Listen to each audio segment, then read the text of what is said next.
Good afternoon, I'm Jon Meterparel. Doreen Scanlon has the day off. We hope you're enjoying your Memorial Day, the unofficial start of summer. Does it feel like summer yet? Not so much as we take a look at our HD sky cam. It's murky.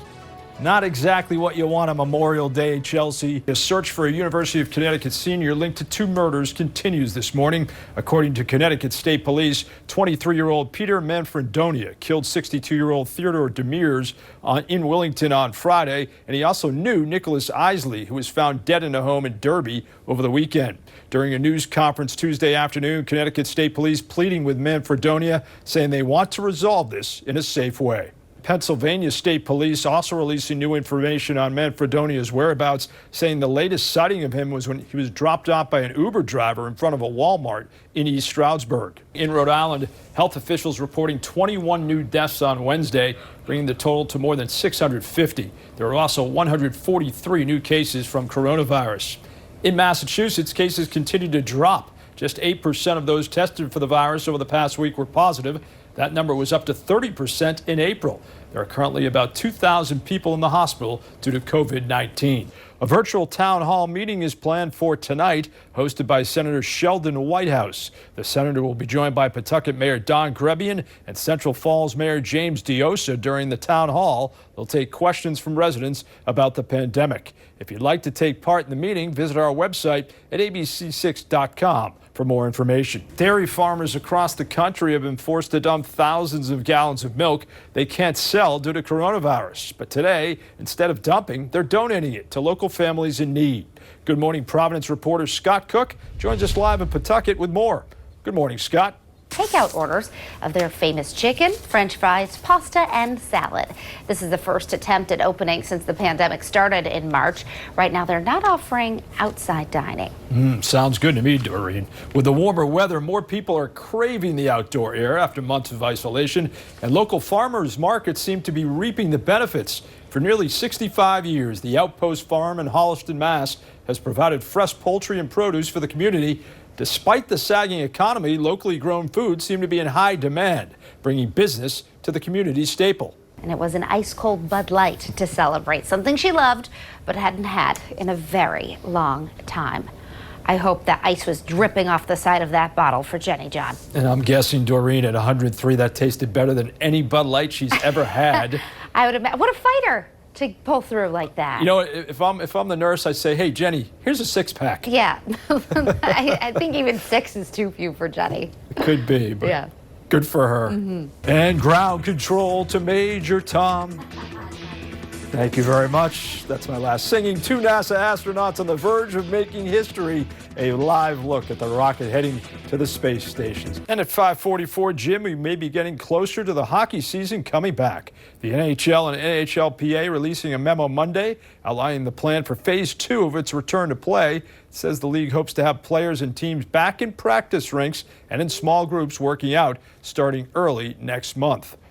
Encouraging news from a former Big East star and Hall of Famer. Georgetown coach Patrick Ewing has returned home from the hospital. Says he's feeling better. The legendary Hoyer revealing late last week he'd been diagnosed with COVID-19. Extra time on your hands? Well, why not learn a different language? And a foreign language teacher in Rhode Island is offering virtual classes. Daniela Ciccone is one of the co-directors at Passport to Languages. Before coronavirus, she would offer in-person classes. But after things started shutting down, she decided to start holding the classes virtually through Zoom.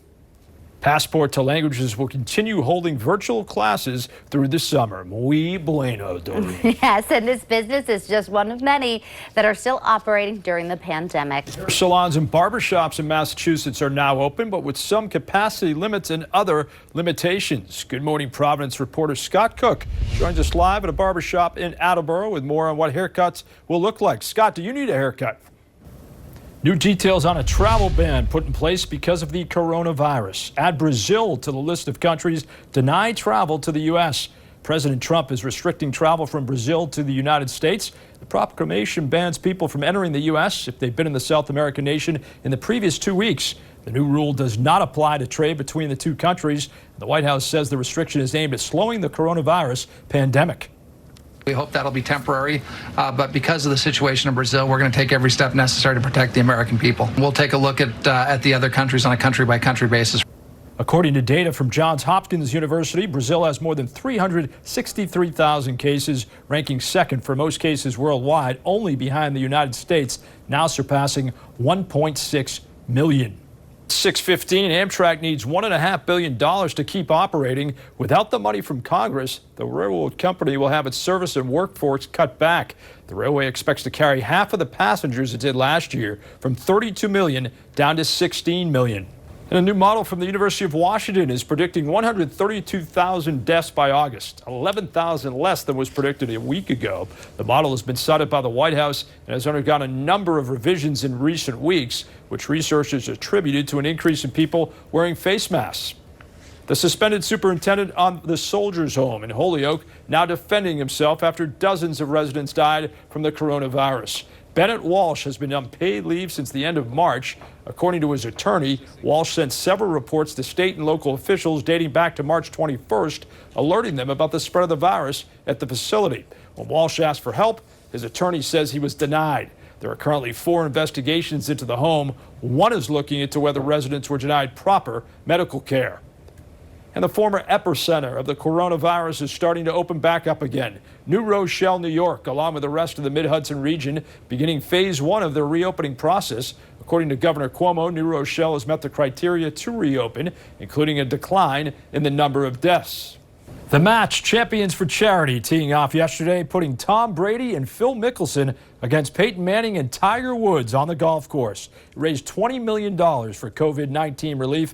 In the end, Manning and Woods beat out Brady and Mickelson by 1 stroke at Medalist Golf Club in Florida. This after Brady struggled for most of the front 9, but almost pulled off one of his signature comebacks. Starting on the 7th hole after Charles Barkley was trash-talking him, Brady hit the shot of the day. He can take a joke.